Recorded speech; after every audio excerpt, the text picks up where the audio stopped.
Assalamualaikum warahmatullahi wabarakatuh.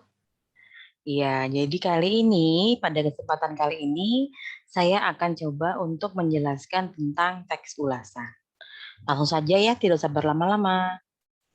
Saya akan share screen sedikit tentang teks ulasan. Jadi, seperti yang bisa kalian simak bersama-sama ya, di layar saya sudah tampilkan untuk tulisan teks ulasan. Mari kita mulai.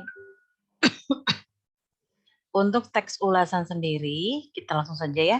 Apa sih yang akan kita pelajari dari materi kali ini? Yaitu yang pertama tentang pengertian teks ulasan, yang kedua manfaat teks ulasan, jenis teks ulasan, struktur dan ciri kebahasaan teks ulasan, lalu menyajikan teks ulasan. Ya, seperti yang kalian sudah pelajari secara sederhana saja ya, bahwa teks ulasan adalah teks yang berisi penilaian ulasan dari suatu karya mengenai kelebihan dan kekurangan karya tersebut ya. Jadi teks ulasan itu bersumber dari pengalaman kita setelah kita membaca buku atau misalnya kita baru saja mengapresiasi sebuah karya dan karyanya itu luas ya, tidak mesti karya sastra, tidak mesti setelah kita membaca buku, tetapi juga bisa kita lihat setelah kita melihat penampilan musik, kemudian melihat gambar atau lukisan yang sedang kita kagumi. Nah, dalam kali ini untuk yang seperti, sudah kita lakukan adalah kita ambil ulasan tersebut mengenai kelebihan dan kekurangan buku yang sudah dibaca, ya, demikian. Berikutnya, manfaatnya apa? Nah, kalau kita sudah melakukan pembacaan buku, kemudian kita menulisnya dalam bentuk teks ulasan. Teks ulasannya nanti berisi kelebihan dan kekurangan karya atau buku yang sudah kita baca. Manfaatnya, ternyata punya manfaat ya sebagai fungsi sosial untuk memberikan analisis terhadap sebuah karya. Kemudian pembaca memperoleh gambaran mengenai kelebihan atau kekurangan sebuah karya. Nah, lalu lebih lanjut, lebih jauh lagi bahwa karya yang diterbitkan dinilai layak atau tidak. Sebenarnya hanya kalau yang seperti yang kita lakukan, tingkat sederhananya adalah kita dapat memberikan gambaran umum ya, bahwa buku yang kita baca saya punya pandangan seperti ini terhadap buku yang saya baca. Nah, ada kalanya orang lain akan terbantu dengan yang namanya jasa teks ulasan yang sudah dibuat orang lain atau review, karya orang lain ya. Karena apa? Itu juga sebagai sarana mempromosikan sebuah karya ya, dalam hal ini buku. Nah, tidak jarang misalnya seperti saya tertarik membaca sebuah buku misalnya judulnya, Ujang Si Peladang seperti itu. Berkat sebuah review yang pernah saya baca, berkat sebuah teks ulasan yang pernah saya baca, saya semakin tertarik karena ternyata kelebihannya begitu banyak ya. Wah, jadi saya pengen baca nih buku yang berjudul Ujang Si Peladang. Itu salah satu manfaatnya juga ya. Kita maju ke berikutnya. Nah, ini tadi yang sudah sempat saya bahas, yaitu tentang jenis-jenis teks ulasan. Kali ini kita akan terfokus pada yang bagian E saja ya, bahwa kita sedang mengulas buku fiksi. Termasuk di dalamnya adalah cerpen, novel ya, dan yang sebenarnya kalian baca sudah berbentuk novel karena telah dibukukan sendiri dan satu buku hanya memuat satu kisah saja. Dan mungkin siapa tahu ada yang bisa mengapresiasi bentuk puisi ya atau mengulas bentuk puisi itu termasuk juga ke dalam teks ulasan buku fiksi. Baik, saya lanjutkan. Untuk struktur teks ulasan ya, kalau yang sudah saya jelaskan kemarin itu tidak sekompleks, yang ini ya. Nanti yang ini akan kita bahas kembali di materi pembelajaran berikutnya, karena di sini sudah masuk ke taraf yang lebih kompleks. Kalian sudah saya minta untuk memasukkan judul dan identitas. Nah, secara sederhananya juga kalian sudah memasukkan gambaran sinopsis ya, atau secara singkat buku ini bercerita tentang apa, seperti itu. Itu juga termasuk dalam struktur teksnya ya.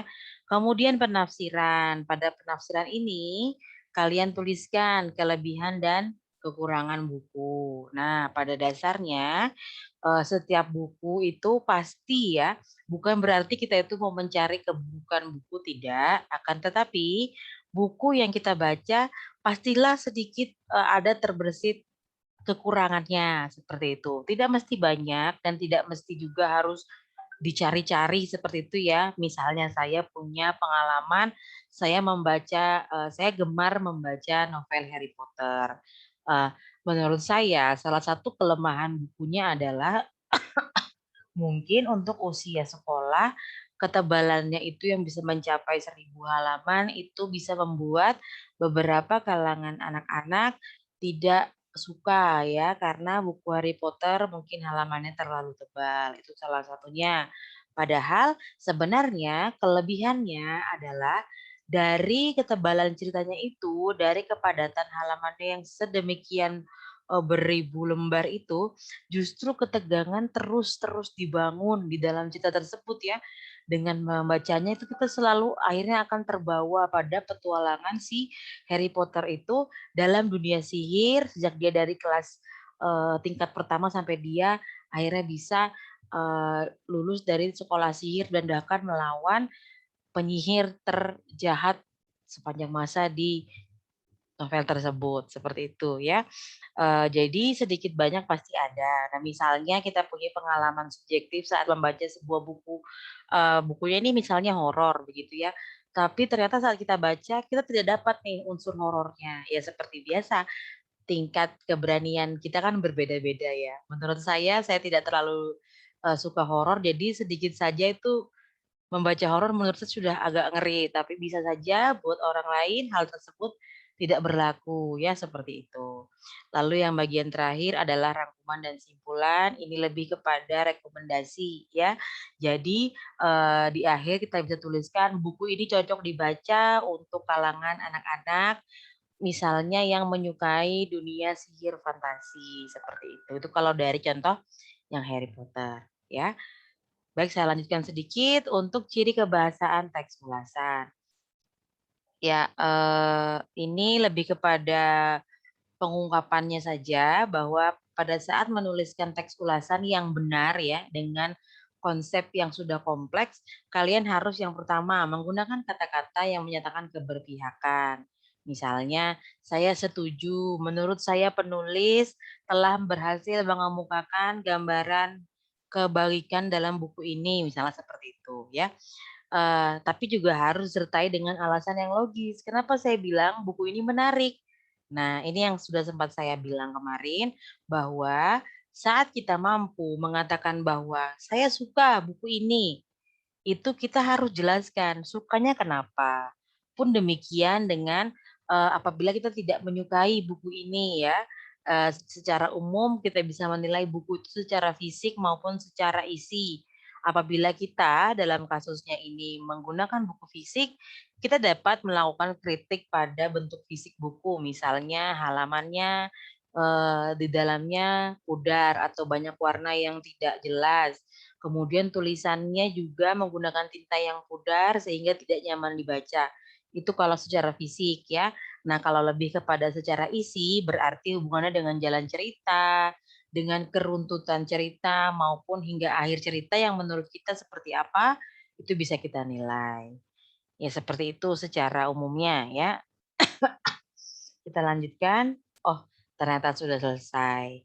Ya, jadi seperti itu untuk, teks ulasan yang kira-kira akan kalian lakukan dalam waktu seminggu ini, setelah kalian menyelesaikan membaca buku dari aplikasi iPusnas. Sekian yang bisa saya sampaikan, terima kasih telah menyimak. Saya ucapkan selamat siang. Assalamualaikum warahmatullahi wabarakatuh. Saya stop share dulu.